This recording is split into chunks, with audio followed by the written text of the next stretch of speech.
All right, so good afternoon, everyone. Welcome. This is Praxis Peace Institute's not the Planetary Pause, it's the Festival of Ideas, which is very exciting. We have some really very interesting people on the call today, and that is going to make the conversation very rich indeed. So today we are welcoming David KORTEN, and we're basically discussing his paper. And this is something that I think we've looked at before, but this is probably the latest iteration of it. Ecological civilization from emergency to emergence. And I think we'll look at both of those aspects today and everything in between. So one thing I wanted to start with, David, was a quote from your paper that really struck me, and it dovetails onto the discussion we had yesterday. And it is this. I'm going to read the quote, and then I'm going to ask you to maybe comment on it. Modern education confines our children to regimented classrooms, separated from the life of community and from members of other generations. Classroom activity centers on memorizing information printed in specialized textbooks, each devoted to an isolated and distinctive discipline mostly irrelevant to the student's real-world non-school experience. It is no wonder that we become so susceptible to media manipulation. Much of our childhood is devoted to conditioning to accept without question what we are told by authority figures. So I'd like you to comment on that first, because that's where we get our first bits of information as children. Yeah, it's fascinating. I've been noting some recent conversations on NPR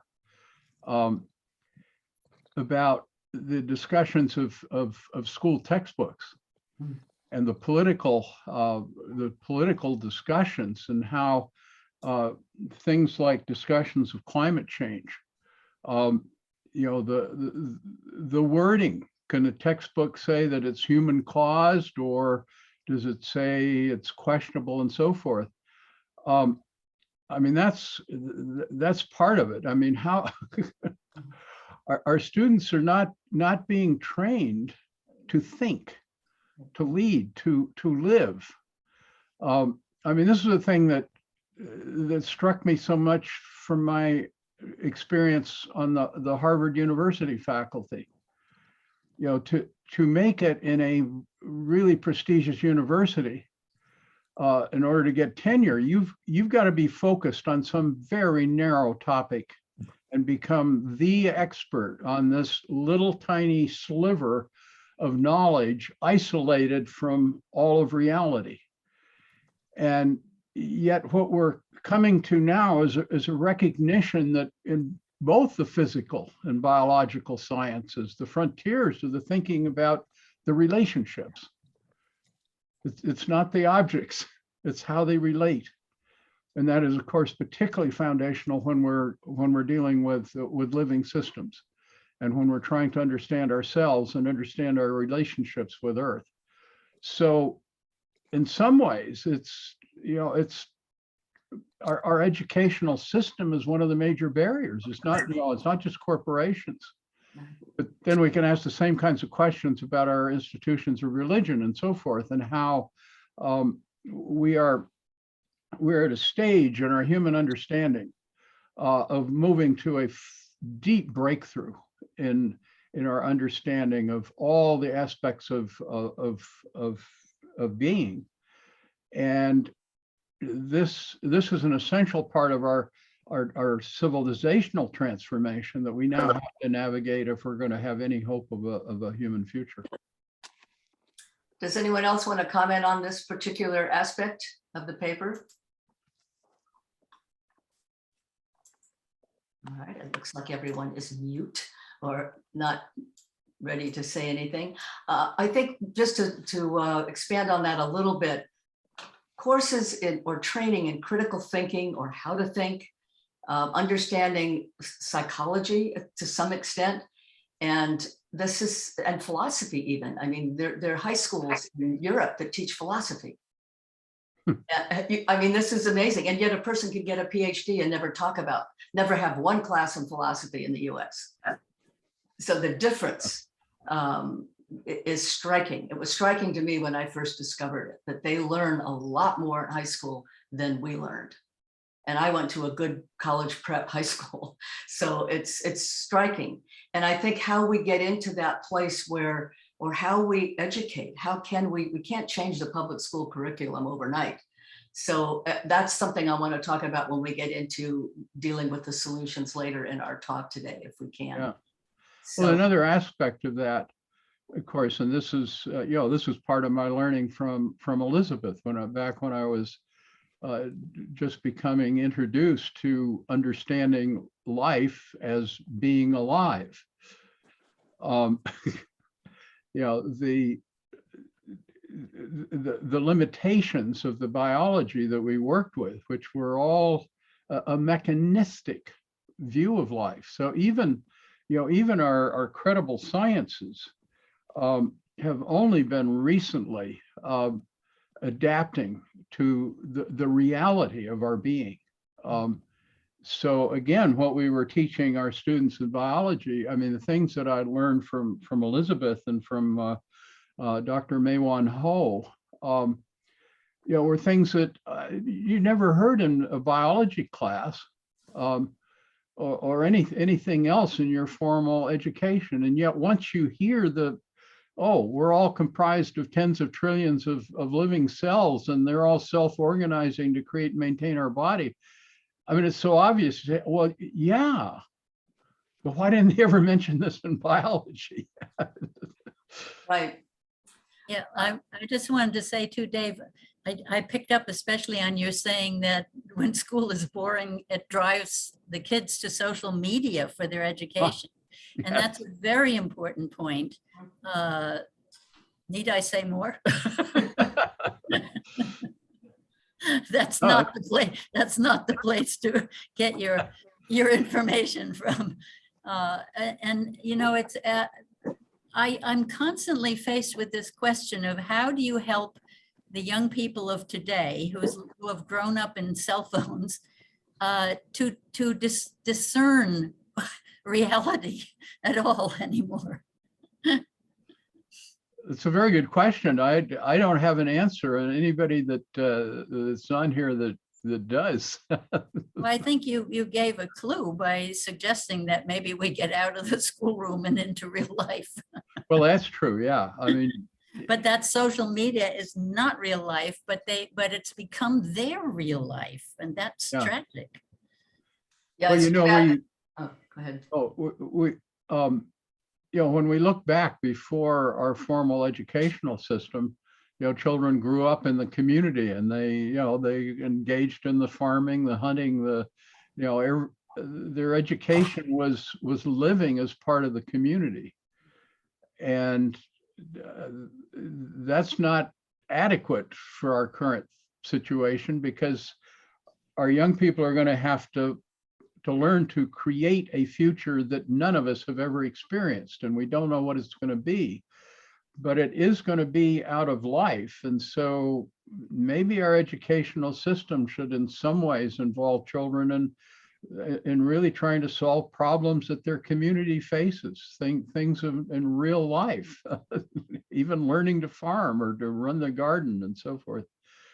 So different from being isolated in a classroom. That's an excellent point about maybe children should be part of the school boards. Really, I mean, maybe some of their input should be listened to, because they know what they don't know necessarily, but they have a hint of what they're going to have to face. Interesting. And I mean, maybe not, elementary school kids as much, but after they get to junior high and high school, they should be considered. Their ideas should be considered about what they need to learn, and also be mentored by people who have a good sense of what they should learn, who they wouldn't know yet because they haven't been on the planet long enough. But you mentioned, well, before we get into that, you mentioned in your paper Ubuntu. Yeah, it's hard for me to say that word, which is I am because you are. I love that idea, or that we are because we are, rather, I am because we are. Yeah. And when you were talking earlier about visualizing together for the future we want, I think this is where most programs stop. We don't get to that point where we visualize together the future we want. And maybe we're not really clear on, we know the future we want, but we don't know how to get there. So maybe together in this conversation, we can come up with some of the strategies that would get us to the future we want. Would you like to speak to that, David, first? Yeah, it's interesting, the conversation we had just before we started this session. I was part of a conversation very recently about the experience of a facilitator in Australia who was developing this program for bringing together people who are, part of the political divide, and a conversation across that divide. So she goes into a group of people who may be in a community or whatever. There's some kind of group, they're, the city council and so forth, who are in deep conflict. And she says, now, I don't want to hear about your conflict. I don't want to hear what you disagree on. What I want you to talk about is, what is the future that in your mind, that you envision, that you really want to achieve? And at least as I heard the report, the usual result is, well, we want a world of peace. We want everybody's needs basically met. We want a healthy environment, and like to have a garden, and a community of people that love and care for each other. We want to have a strong family, and all of that. And it turns out, at least the report, the ranking's not always the same, but the list is always the same. And then I realized that, so many of our discussions, center out, about my identity or your identity, or they start out with a discussion of, well, I think we should have, a new tax on this or whatever, rather than focusing on the outcome and recognizing that there may be very different ways to get to those outcomes in different places, but the essentials are all the same. Mm-hmm. And they require that we learn to live with one another, to resolve things cooperatively rather than competition, that it's ultimately about our living, not our money, et cetera, et cetera. So I hear you, David, on that. And I want to just highlight, to me, that's where I feel this whole phrase, ecological civilization, is so powerful. Yeah. And I love that it's the title of the, of the document you put together. And in my mind, that is this opportunity to have, because if we think about it, there's so many millions of groups of people around the world today who are wanting something just like you're describing, and they kind of know that, but they don't have this sense of all pulling together in the same direction. Everyone sort of feels like, well, I know that I want this, I don't know how to get there. And they might have one part of the elephant, if you will, but not all the different parts. And that's where I feel that one of the most important things that can be done is to give this sense of this big tent and let people in all different areas, whether it could be technology or education or business or economics or governance, all these things, realize, oh, I'm part, I'm doing my thing. I am part of what all other people are doing, moving towards a fundamentally different civilization, a life-affirming civilization. And that's why I'm such a fan of that phrase and of trying to let that phrase really, it has to sort of encompass all that life-affirming stuff, but also has to be clear what it doesn't encompass, such as the destructive elements of of what our civilization is doing right now. Well, and let's share with everybody the fact that your next book is going to be entitled Ecological Civilization. And I'm very much looking forward to that. I don't know whether everybody here knows Jeremy, He just happens to be the most extraordinary mind I have ever encountered in terms of his ability to pull together all of these themes with the deepest documentation and understanding of the unfolding of human thought. And I sometimes think that maybe this extraordinary ability is partly a function of the fact that he does not have a PhD. He hasn't become mentally incapacitated by our. It's like a brainwashing of degrees. Yeah, exactly. First degree of brainwashing, the second degree, and the third degree is the PhD. Yeah. You know what he it was- stands for, what PhD stands for, piled higher and deeper. Yeah, exactly. Like that definition. Yes, I totally agree about Jeremy, and discussions with Jeremy are always fascinating. And they go places you don't necessarily expect they will go, which is what makes them so interesting. So the visualizing together, I think this is the really hard part, because one of the points you bring up in the paper is that we're dealing with a media that focuses on winners, on heroes, on whatever gets our not anxiety necessarily, but our excitement. And so they focus on these sensational things, and heroes and winners are always part of that story. And and one of the things we might look at is, how do we either disengage from that kind of media, or help some other forms of media fill in those spaces for people? Yeah, that's certainly true. But of course, it also goes deeper, that so much of our media is paid for and controlled by corporate interests, that it's not just the excitement. It is absolutely framing it around economic growth. Money is the the key to happiness. More material consumption, more gadgets, and basically trust in ideas that are totally contrary to reality and our nature.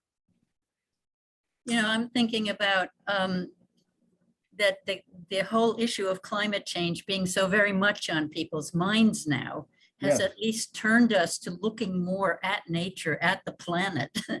And I like to try to really simplify things for people. And so I wrote one paper on ecosophy, just pointing out that ecology and economy both come from the Greek word ecos. Mm-hmm. And ecology is ecos with logos, which is the design of ecos, which means household at all levels of size, right?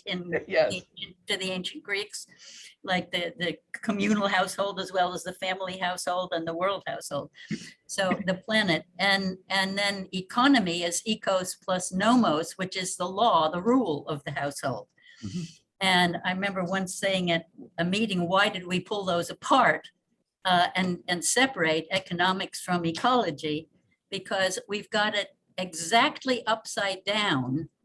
The way we do it now, we make our economy superior to ecology. Ecology is a set of resources for our economy. If we flip that over and fit our economy into the ecology without damaging it, helping it prosper, then we get the ecosophos, the wise society, the ecosophy. I did not coin the term ecosophy, but that's the way I use it. It's a little bit different from the way the originators, which I do point out in the article. Yeah. But it's a simplified way of saying, look, people, we just have to flip this. Right? Well, this whole idea that you mentioned of simplifying. I mean, this particular paper, which it's actually a product of several years of work. It's instead of writing another book, in the sense that Jeremy's books are well worth reading, but for most part, the technology of a book is becoming obsolete. People don't read a whole book anymore. And so this is an effort to pull together the most complicated of ideas into the absolute simplest language. And I actually, I don't know, Elizabeth, you'll notice in there, I very carefully avoid using any kind of complex or sophisticated language also. And we certainly need new words. So maybe that's a good thing to do occasionally, but getting ideas down into the most simplest framing, but that also brings people into exploration of the connections that we don't see and that we're basically, well, there's two factors here. One thing I've become very conscious of is that some of us, just by our kind of mental mapping, we have different cognitive styles, and some of us, our cognitive style facilitates our seeing connections. Other people just have a very hard time seeing connections or recognizing the difference between paradigmatic frames.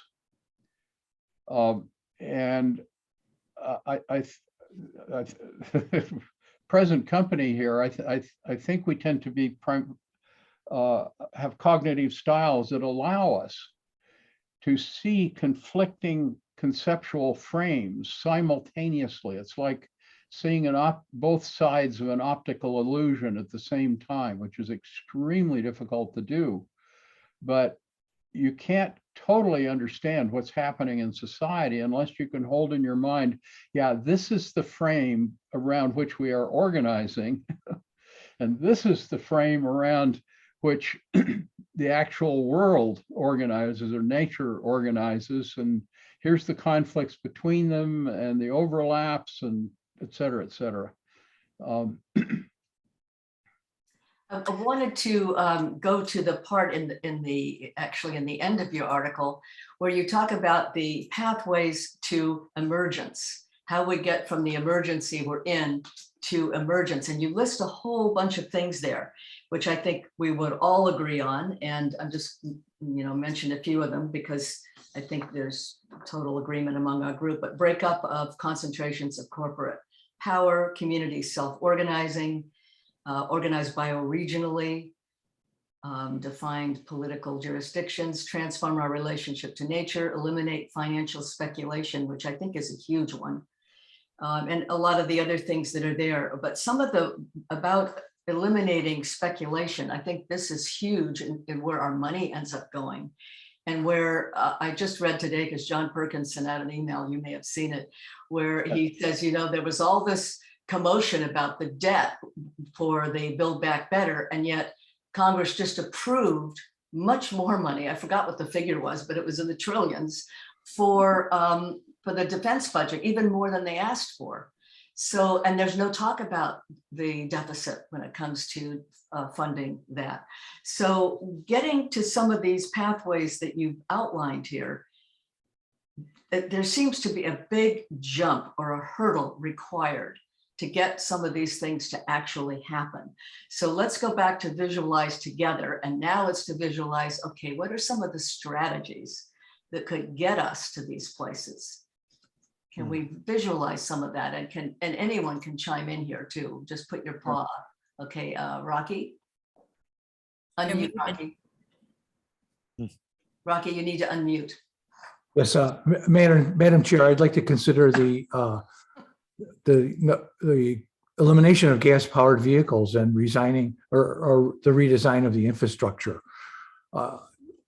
If we really, Dr. Korten, came down to the last few seconds to be able to save the planet, save humanity, the elimination of the gas vehicles, we have the technology right now because of Amazon and Lyft, because of Walmart. We can use the American road system to deliver, and it's done every day, deliver to almost any point in America. Any American citizen can receive packages. And by combining that technology, we could if it was the last few seconds, we could take as many cars off the road as possible and have distribution centers throughout the city so that no one would be more than 15 minutes away from a distribution center. And we already know what people buy. For 40 years, we've used the cards when we shop, so the big computer knows what everything I need and when I need it. And we combine that with for the people who have to go to the hospital or the court for a court case. Uber and Lyft will operate 24 hours a day and will simply be substituted for the gasoline car. So by using the existing technology, we could take away the gas-powered vehicles. Now, I'm saying if we simply had to do this just because it's our last chance, then the second thing is to eliminate all air travel. The atmospheric carbon stays in the atmosphere for 10,000 years. The next thing we'd have to do that we never think of and is eliminate all shipping. The top 10 cargo ships, container ships, eliminate more nitrogenous gas. Pardon? Let them respond. Yeah, I just wanted to, I'm saying if it's the last few seconds, these are my suggestions, given the technology today. We could eliminate the top 10 cargo ships. That would take away more nitrogenous pollution than all of the cars off the road in America. And lastly, as Madam Chair mentions, the military produces more pollution than 140 countries combined. So that would be my suggestion for a Hail Mary to save the planet. I want to just comment on that because two of the speakers we had before, and I'm going to suggest everybody listen to the interview I did with Rebecca Duff and Michael Lennox. They wrote a book called The Decarbonization Imperative, Transforming the Economy by 2050. And they're two young compared to us, professors at the University of Virginia in the business school. And when I got their book, I thought this is going to be greenwashing. And I kept waiting for the next chapter to be the greenwashing chapter, and it just never arrived.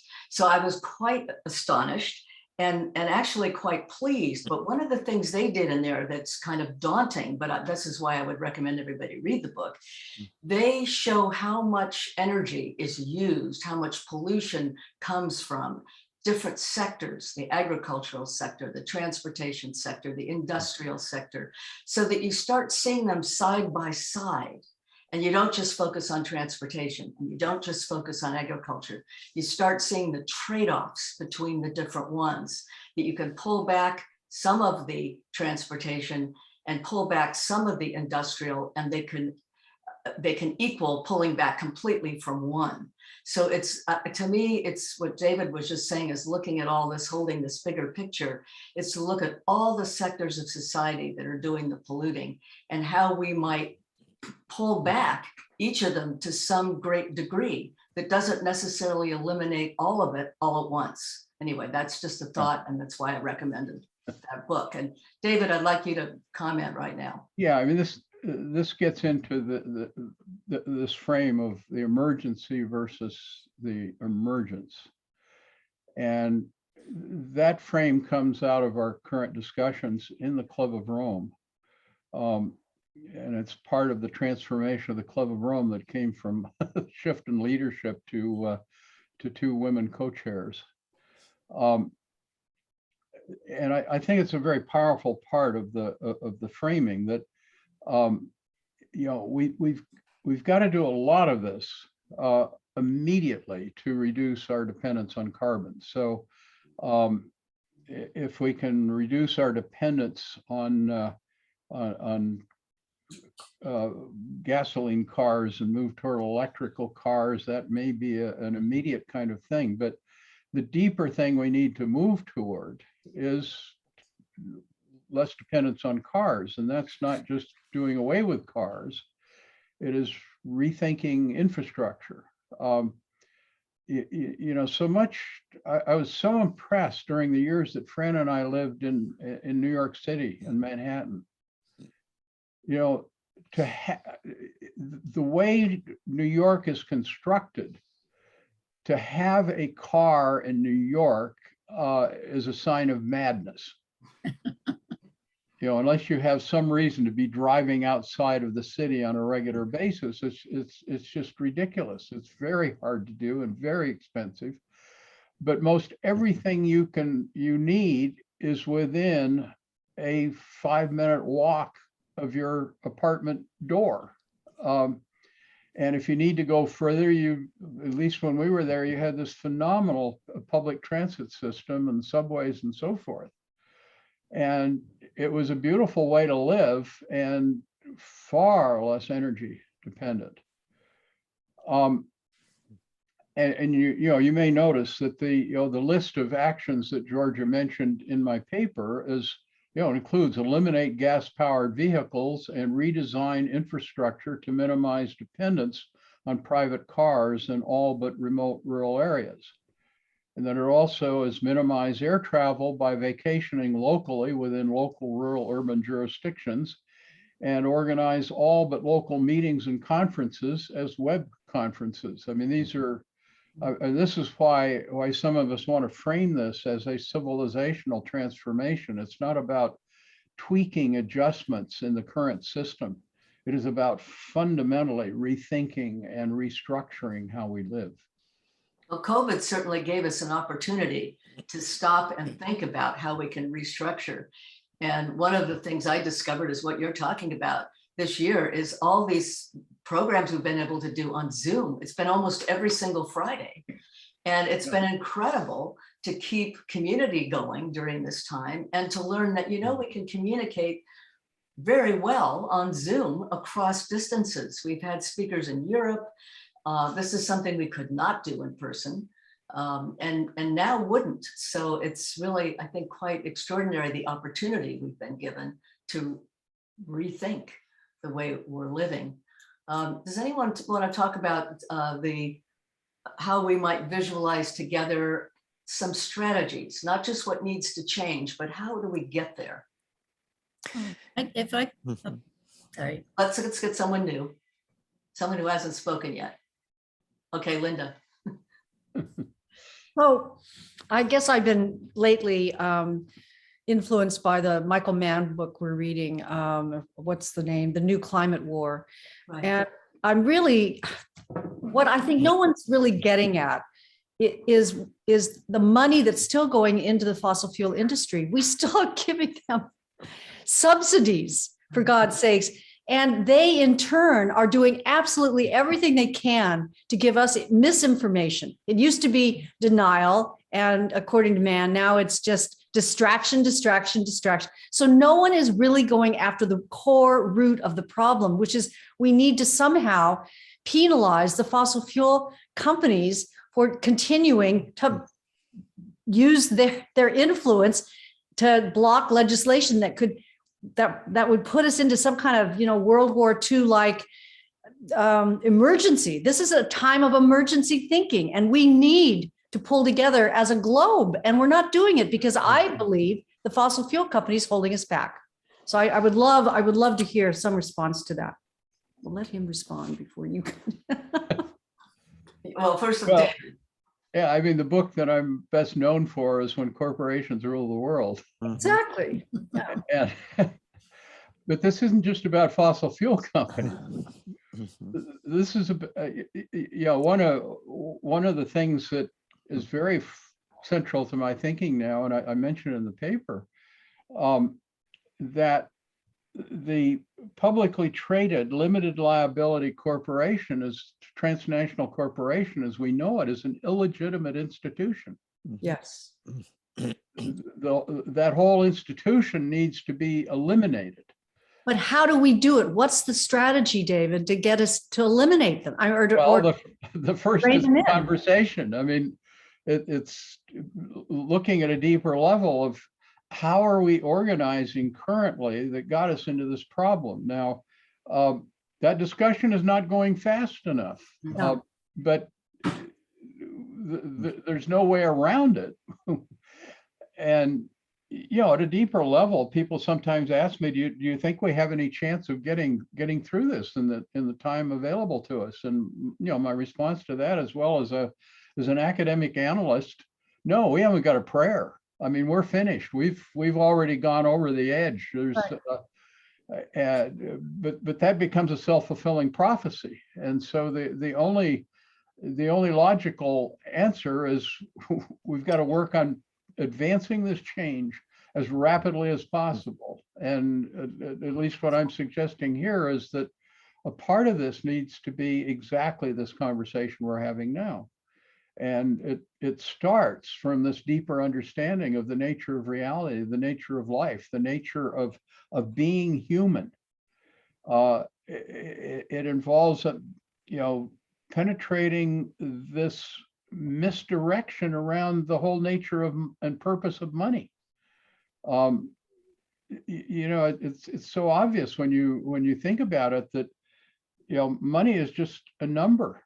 It's nothing else. It has no existence outside of the human mind, and yet we organize everything in society currently to grow these numbers.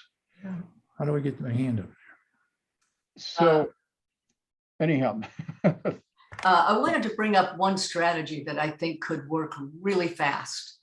And it's one, I don't know why it's not talked about more, but it feels like when you talk about we the people are the power. Well, if we the people are the power, we could organize around strategic boycotts that could make a difference very quickly. And where I learned about boycotts and how successful they could be was during the strikes by the grape workers, the workers at the grape farms back in the 60s. And those grape boycotts were so successful that Chavez was able to create a union.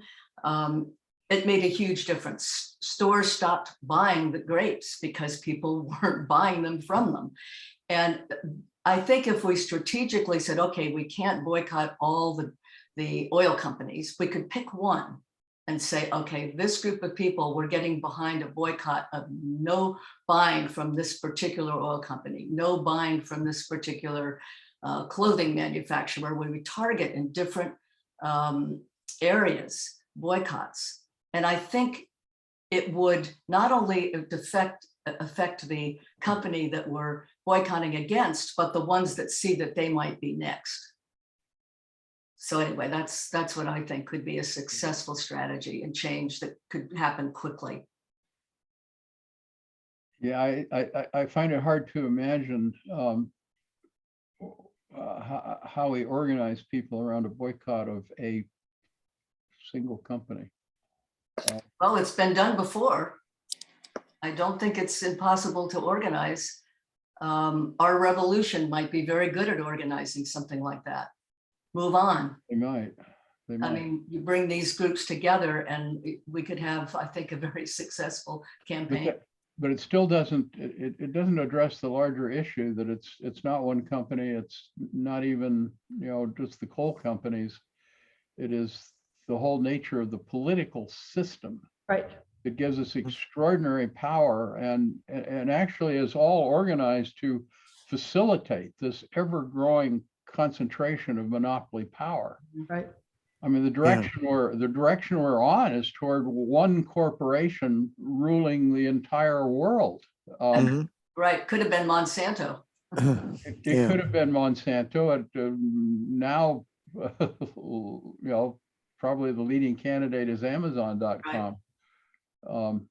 But yeah, I mean, but this is, just getting the idea out there that this is an illegitimate institutional structure, which is part of the larger idea of recognizing that life organizes every place locally. I mean, our body, we exist because our cells are all organizing, self-organizing within our body.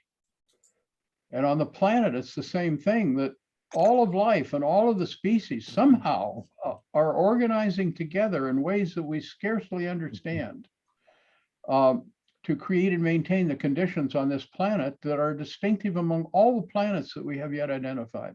Wow. So anyhow, the issues are so big, and this is, this is why I often say, well, it's really impossible, and I keep asking myself, why do I keep working on this? Well, I got nothing else to do, so. There's nothing more important, Dave, to be working on. But you're also motivated. And we've got a few questions here. So let's, I have Lori and then Rocky and then Jeremy. So Lori. Let me just say, though, I mean, the other benefit of this work is it's the opportunity to relate to people like you folks, who are the most incredible people in the world. So. Oh. Well, Dave, I listened long enough, okay, that you brought up my question, which was, unless we have, a people outcry with an organized movement that actually goes to the elected leaders who are making or reorganizing the laws around this country, and we get a consensus building over a majority, this is all lost. I mean, I did climate reality training in 2017, and the biggest thing about that program was the fact that you go out and you start telling people, and that we have young students who are in college giving demonstrations that are, educating the students that are in college, because they're of an age where this is the world they're inheriting. And I can tell you, bringing anything environmental in a small hamlet, even like my own, all right, was next to God, okay, to have, it ruled on, or getting a consensus, or basically, well, the environment, well, we own it. Why do we need to share it? Why do we need to upkeep it? Why do we need to support it, financially or materially, in what we're doing? It was one of consuming. And until we get past the consuming, and John, you may know about the minimalist, okay, movement that is going on here. It's about how less can you live with, not how much more, do you need to purchase. And, frankly, I can say I've been guilty on one side, and now I'm making up for time, hopefully for the rest of my life, in the other. Okay. So, but that's rare. And even to keep that front and centered on a daily basis is bone weary. And how do you make it essential, other than always being at crisis? And, and when people are constantly in crisis, is how they just say, well, let's just forget about it. It's too big for me to do. I'm moving on to something else. Now, that's not a question. These are comments and statements, okay? So I just wanted to state that. Yeah, I mean, on the positive side, as I think you noted, the awareness of the crisis we're in, I think, spreading rapidly. Now, the response to that is not always productive, because people don't understand why we're in the crisis, and they have no idea what to do about it. So all of these things have to come into play in the conversation. We need to move forward.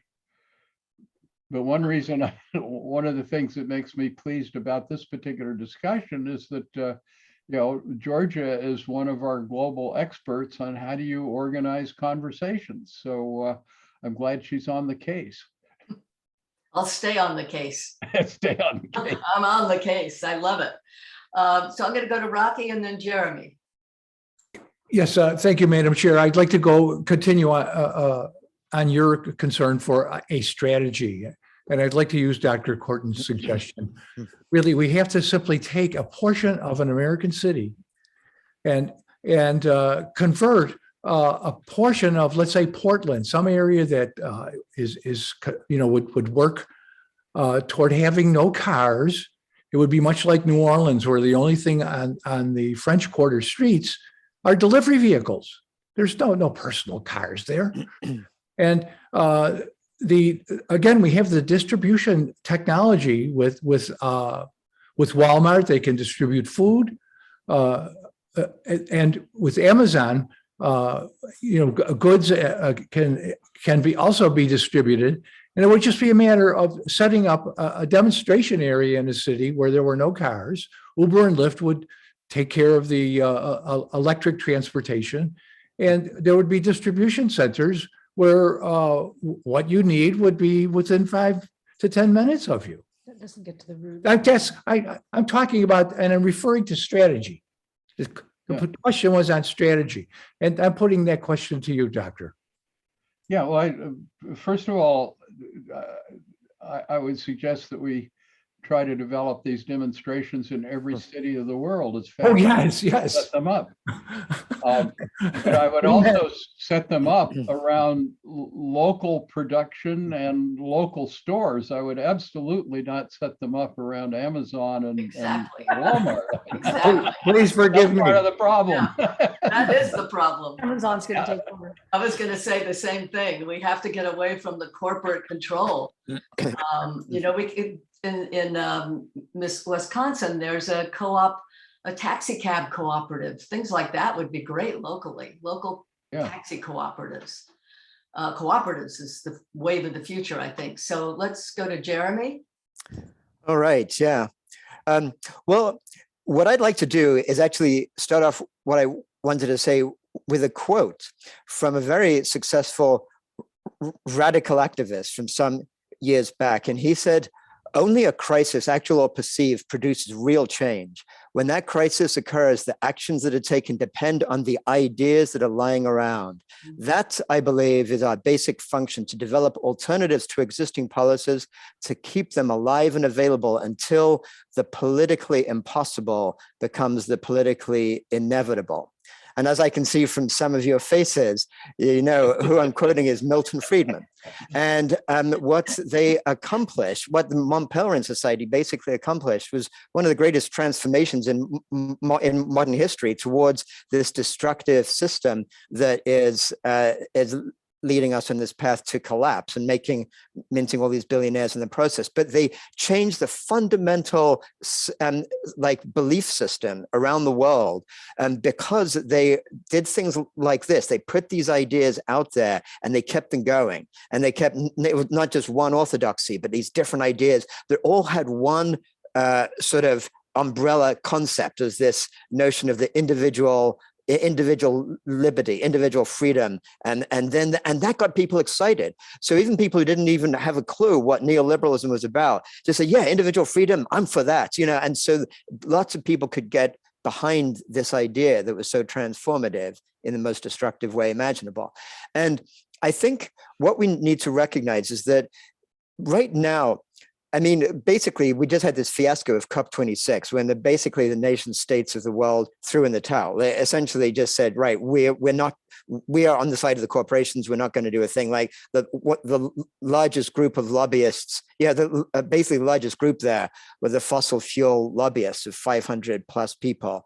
I mean, it's just a total absurdity. And what we're going to see is our society unraveling over the years to come. And I think the only way we're going to get the kind of changes we want is when there are not just hundreds of thousands, but millions of people on the streets in different parts of the world. It was actually interesting in India, just saw that those agricultural laws have finally been repealed. In India, very, very significant laws. Basically, the whole, this massive farming industry in India just went en masse to the big cities there and just said, we're not moving until things are changed. There was this huge mass movement that was able to make some significant change there. We need something global. But I think, those of us in this group right here may not be the ones to actually, we're not Greta Thunberg, right, who actually speaks to people in a way that millions upon millions get it and act right away. But we are the ones who can be supplying those people with those ideas that are lying around so that they can actually know what they're moving towards. We saw the Occupy movement looked so exciting when it was taking place, and then it just kind of unraveled. And a lot of the critiques have been because they didn't have a clear sense as to what to replace it with, which is why, to your paper, David, this is why this work is so important and so exciting, because when these things happen, people need to know there is an alternative rather than that Margaret Thatcher lie, there is no alternative, that there is an alternative, and this is what it looks like. And the more we can flesh it out and make it attractive and exciting to people, that's when, and it may take years and years into the future as things really unravel before we'll see some of those transformations happening. But that's our only hope, in my view. Well, it's interesting that you mentioned what was actually to the Lewis Powell memo also that had such an influence on Congress and on the rise of the right-wing think tanks. And they, with their think tanks, were able to push through their agenda, which we are living with now. Right. And as Ben Boyce, who is on this call, has often said, the left doesn't fund think tanks to do what we should be doing and what we're talking about today. They don't fund that. And that's a real problem on the left, I think. I'm not sure if it's Linda who wants to talk next or Rocky. I'm going to go to Fran first because I wasn't sure which one of you wants to talk. So Fran, you go first. Yeah. So a couple of things for you. One, to come back to Rocky's points about transportation. So I think there's a revolution happening in the US and certainly more advanced in Europe about transportation that we hardly notice and we do not talk about. And that is the biking revolution. You start looking at some of our cities, you mentioned Portland, you want a revolution there, it's already happening. They are gradually decreasing the number of vehicle miles traveled in Portland, and they're doing it by making bike infrastructure really work. And if you go to Copenhagen or you go to the Netherlands or a number of places in Europe, biking is the dominant means of getting around. And people in the United States are waking up to that. And you can see all kinds of streets being closed in New York City or even Indianapolis, or Vancouver is very bikeable in many places. I happen to be working on that here on Bainbridge Island. We're small, but we're mighty. And that we have a vision of getting half of our trips done by active transportation. And the huge advantage, it's part of this much bigger revolution, because when people bike, first of all, they're healthier, they're more close to nature, they're closer to their neighbors, they see each other. There's all kinds of documentation about people, just their lives are better. So we don't necessarily want, more Ubers and Lyfts and electric cars. What I want is no car.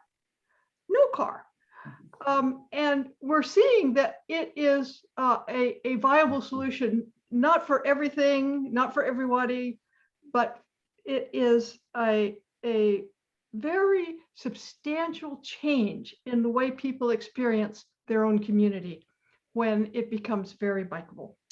So I want to put that out. I have a completely different thought that I just want to stick in here when we're talking about strategies. And that, of course, is direct action. And some of you may have followed what happened, I think, 2 days ago in Australia, where these two young women rappelled up this big machine at the biggest coal port in the world. It's in Australia, and they ship out a lot of coal, and they brought that coal port to a stop. So that's the way young people think. These two young women, that's what they decided they could do. And of course, they got arrested. I do think we're going to see more direct action, that this kind of you ask your question, what can I do? And a young person asks what I can do. And maybe these young women said, well, I know how to rappel. I'm going to stop that coal port for a whole day, which they did. So that's a strategy that's kind of double-edged. It can sometimes be problematic. But I think it's a strategy we're going to see. And it gets people's attention. It sure does. I didn't know that Australia had the biggest coal port in the whole world, $20 billion worth of coal a year. So now I know that. And you know that because of what they did. Yeah, I think that's really important. Another area that we haven't talked about, but I think is realistic, would be car sharing. Everyone wouldn't need to have a car, even where you need a car. And I think car sharing is something we could be looking at, as younger people might be much more interested in that than older people. But I think it's a viable thing. And sharing in itself is something and I think, of course, you talk about that in your paper, David. Sharing is part of what makes people happier. And the more ways we find to share, I think the better we are going to be for living in an ecological society. Linda, did you want to say something? Yeah, I want to go back just because David's with us, and you wrote the seminal book, When Corporations Rule the World. I read it way back when you wrote it. And I then got involved with the community rights movement. CELDEF, I'm sure you're aware of them, the Community Environmental Legal Defense Fund. I think they've renamed themselves now.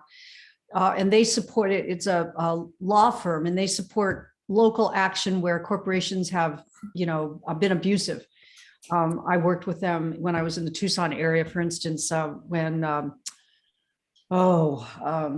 was a mining interest coming in, putting all kinds of toxic stuff in the groundwater. And there were some other things I worked on. But what really hit me when I got involved with that movement was how even in our legal system, we have given our power away to large corporations, right in our constitution, starting in our constitution, and then all through our legal system. We have given so many of our rights to corporations, so much so that even local communities at the city, county, even the state level can't do anything. They're hamstrung because of federal law. So I guess you are the expert of the power that corporations yield in our lives. What is a strategy? I mean, politicians, our entire political system has been taken over by these corporations because of money, because of the lobbyists. That's why the COP26 didn't do anything. What is a strategy to somehow curtail them when they have all of the resources? Do we do what Georgia suggested, and maybe we just stop buying anything that a corporation puts out? I mean, what are some strategies to depower them? If you could put my hand up again, please. Certainly, certainly directing more of our purchases to local firms and local businesses is part of it. But the bigger piece right now that that's central to this conversation is just spreading the word, the recognition that this is an illegitimate institutional form that is wholly contrary to our nature as living beings. Related to it is this frame about individual rights. One of the points I make in the paper, and this is just such a fundamental thing, that once you begin to understand the interdependence of life, you can recognize that, yes, we are special as human beings. We have special capabilities, but these capabilities that we take as rights come with responsibilities. And again, in the larger frame, just recognizing there are no rights without responsibilities. And yet the fundamental legal system that we've created says just the opposite. Right. It's all about rights. There are no responsibilities. I think this is an issue that we should be able to find common ground with any principled people on the conservative side. Because, real conservatism, at least as I grew up understanding it, is about responsibilities, responsibility to your community, to your family, to all around you. And this whole thing about it's all about rights and individual freedom to exploit without responsibility is totally contrary to the most foundational conservative values, as I understand them. So Well, then- do we really have many conservatives anymore? It seems like the Republican Party has gone fascist. And where are the conservatives today? I don't know where they are. Well, the conservatives have joined the enemy in Georgia. I mean, in a sense, the conservatives are supporting exactly what David, is trying to target. And so there's really nothing that can be done. I mean, at least CELDAF is trying on a local basis to point the finger at the corporations that are doing local damage and trying to get them to take some recourse and have some sense of responsibility for local damage. But how do we go after the central core problem of the corporate structure itself? No one's going after that. Katie has her hand up as well. Yes, I know. Katie, do you want to speak to, first of all, does anyone want to speak to that before we get to the next person? Well, I mean, what I have written articles about, and I try to push this idea as much as I can, is a very specific set of tactics about corporations to put in place a policy that would only allow transnational corporations and any big size corporation above a certain size to have a charter, its charters would need to be renewed every 5 years. And those charters would only be renewed if they have a triple bottom line that we already know about from the benefit corps and B corps. And those triple bottom lines have been almost meaningless so far because they've been voluntary. And so just a few tiny little companies will choose them. And so even if they are good, at least what it has done is it's put in place a little bit of a conceptual infrastructure for how to monitor what a triple bottom line actually means. But if that were made a requirement and a corporation would lose its charter and the actual panel determining it was chosen by sortition. So it's not just some set of government executives that are in the pocket of the corporations, but actually chosen just like a jury by sortition from all the different groups of people that are affected by the corporation, the people where the minds are, the employees, and the customers. Then you still have these massive corporations, but then the CEOs and the executives would change their thinking. I've been a CEO of a publicly traded corporation. I know how they think. They'll say anything they want to say, but ultimately they'll say, what's going to happen at the next quarterly meeting? What's going to happen to my stock price when that happens? If their stock price was dependent, if the whole company's existence was dependent on meeting the triple bottom line, they'd be worrying about. That's what they'd be worrying about when they woke up in the morning, when they went to bed at night, because it would have teeth in. So it's a very specific sort of tactics that I suggest that could be done overnight. We're not talking about some total unthinkable massive change. Basically, it would just what it would require, of course, is a few larger countries like the G8 or the G20 to agree on that. And you just seen them agree on that minimum taxation thing. When there's something that goes so extreme, those large countries actually will agree to put some change in place. So anyway, just to share an answer to your That's actually the best question. suggestion, best thinking I've heard on that particular topic. Thank you. Great. I can share it in the chat, this article that where I've written it, so you can. Oh, wonderful. Great, thank you. Another place we could start, and I'm going to go to Katie next, is the California State Legislature and our governor. We can do a lot in this state because we have a lot of support within our legislature. I mean, we can now do public banks. We're getting rid of all the gas-powered gardening equipment in the state. I mean, we are moving, and a lot can happen here. And we should know that, at least the people we've got in our legislature and in the governor's mansion support a lot of what we're talking about, and we could get a lot done, and probably should. So Katie, I'm going to go to you next.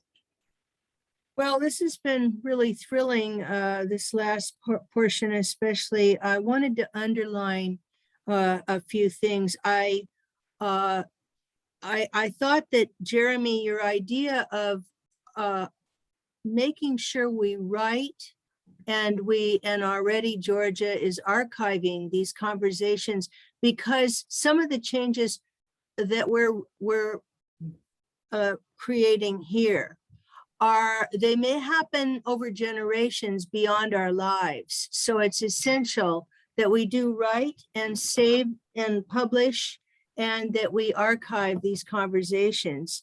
I wanted to underline your idea also that when we write something, we have to put some excitement into this vision or into the momentum, because we are all overwhelmed with problems, and people emanate towards something that they relate to that will make them feel better. I want to also mention again a book Linda turned me on to called Clear Power. It makes it very clear that when we do lead, and we are all leaders here, we need to not be mushy. We need to make very clear proposals. And I guess my last thought on is irrelevant at the moment, but why are people not on the streets regarding this Rittenhouse decision? I had to throw that in, I'm sorry. Anyway, we don't have to go there. They are on the streets in Orange County here. We've had fireworks. Yeah, we've had fireworks of joy, car honking. People here are leaping with joy because of the Rittenhouse. Are you serious? I'm very serious. We couldn't figure out what all the booms were last night. We walk outside and a very expensive local hotel was firing off fireworks. We come out of a movie theater and everyone's honking, going, yay, we won. This is fascism. This is Orange County, where I grew up. So Linda, you were next. So you wanted. Rocky wanted to say something. Okay, Rocky. Yes, I'd like to continue participating in the conversation using the themes that we've brought up. This is not my opinion. This is just something that came to mind simply so I could participate. As a strategist, there's been a petition for strategy and for quick response. And again, Georgia, you suggested a boycott. And Jeremy, you suggested hitting at the corporations. And for example, you could, as a strategist, you could simply have rolling boycotts against different airlines. It would only have to be for one day. And with the interconnectedness of the airlines, if you're flying, if it was, let's say, all the flights of a particular airline that are going into New York and LA, or every major airport for one day, there are multiple routes. People can change their schedules and alter them slightly, but you could easily have rolling boycotts, again, strategically against corporations that own and operate airlines. You know, this is something that probably would take a long strategy session to figure out boycott targeting. And I think for me, I'm very interested in that. I'm very interested in that conversation, and I'm interested in actually making it happen. You too, Katie? Yeah. Who would like to say something next? There's some people who haven't spoken yet, and I know you have good things to say. Did I see Elizabeth? Did you want to say something? Yeah, I have a list of at least 10 things, because everyone who speaks makes me think of something else. Right. And one of the things I would recommend, I've done a lot of work on understanding green hydrogen, and I do think it's a very, very important part of the future if we can maintain a technological society at all. And I would recommend looking at the H2 Clipper site for air travel, now called Pipeline in the Sky, because it's clean green with hydrogen for lift and propulsion, and so many other things that come to mind. But basically, as an evolution biologist, I remain an optimist only because of the maturation cycle I understand, where competition and hostilities are a youthful mode and cooperation is a mature mode. And we're at the end of 6,000 years of top-down empire building, And this is the last gasp of it, but it's the biggest gasp of all, because for the first time, we have people actually strategizing a global empire where they make sure that China is very much included. And Dave, you know who it is. It's the WEF's, the World Economic Forum's Great Reset Strategy. Now, Schwab, the head of it, has been training leaders for 40 years. Angela Merkel is one of his students. So was Macron in France, and Trudeau in Canada, and the more recently Jacinda Ardern in New Zealand. And he has 26,000 young leaders trained up who believe that the future in which we own nothing and can rent anything, via our cell phones, get paid via our cell phones, and have no problem with being monitored for our social goodness behavior. And no one among these young people seems to be asking if we the people own nothing, who owns everything. Anyway, this is the real crunch time for humanity. And I absolutely believe that we're not going to give up on the human experiment, but we will have to get through it. And maybe climate change will be on our side because the technology will break down and people will be so busy scrabbling for a living that they won't be able to carry out all this empire building. I'm thinking that drastically these days, that maybe we have to turn even that into a good thing in order to get through this chrysalis time where we have this huge, everyone who's talked about why we need to change law is so on target. The World Trade Organization prevents me from buying a Hawaiian banana as cheaply as an import from Dole, who was here to wreck our soils and went to Central and South America and now can import bananas from there cheaper than we can eat, because we're not allowed to subsidize any local products against the imports. That's WTO laws. So we do have to, this new real alliance between big ag and big pharma has our health in its hands, and it is not working to strengthen our immune systems through good, healthy food at all. So there is so much to do, and the Occupy movement was a good start. Yes, we need more of that kind of thing. My favorite on the ground action organization is AVAZ, in capitals AVAAZ, AVAAZ. I lived in the little village on Mallorca where that was born, and it now is so many millions strong that it can afford to do a lot. It did a lot at COP26. It may not have changed the end results much, but they work on the ground, because with that many millions of people supporting it, even my couple of dollars a month, enable them to do so many things on the ground, and they've got a lot of change done. So crisis is opportunity, folks, and I'm all for living the future that we want now. The way it comes about is if we eat what we think people should eat in the future, if we treat each other the way we want people to treat each other in the future, and we know all these things that are right to do. Honolulu's full of bikes. Santa Barbara has cleared all vehicular travel from all of State Street. I see all these good things happening. We have to spread them. Georgia's such an expert on Mondragon and the Sri Lanka Sarvadiya movement. I'm constantly tout all the good things that are happening. The Global Eco Village Network. Just keep piling up the good stuff, because we have to do this time a bottom-up culture, not a top-down one. And we can do people. We The people. Yeah, We're going to hear from one of our younger participants. John, you're up. Yeah, David, I just wanted to Oh, ask wait, you. John. Okay, good. I just wanted to ask you. I haven't read your books, but I have read Jeremy's, and he talks about the need for a digital commons. I'm curious your thoughts on where technology is going to play a role in the organizational structures and needs that we're talking about here.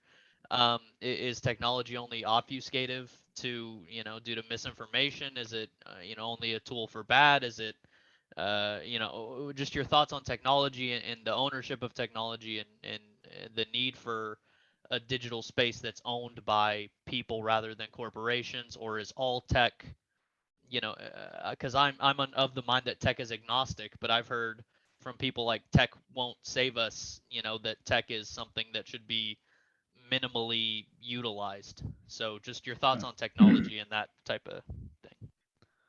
Yeah, I'm not sure I'd say technology is agnostic. You know, we've got a huge problem currently with cyber crime, cyber warfare. It is potentially a deep threat to our survival. On the other hand, the technology that we're using right here, you know, living in my youth in traveling and living overseas in places where our only communication vehicle was snail mail, you know, what we're doing now is phenomenal in terms of, you know, 20 years ago, it would be impossible to have the conversation that we're having now. And we would not have the, well, we could also do this across countries because English is so rapidly becoming a universal language. So it means that we can communicate, think, and act as a species in a way that was totally impossible just more than 20 years ago. Now, this creates a potential to transform ourselves with light speed. But we have to learn to use it, and we have to learn to be selective. And I don't know how much longer you want to go, Georgia, but I want to throw in this, that we have talked about, I mean, I think we had quite a good agreement that it is absolutely essential that we begin to develop a common vision of possibility that we want to actualize. And yet we've also seen it is so easy to slip into, let's organize against this, let's do a demonstration against that, let's boycott that.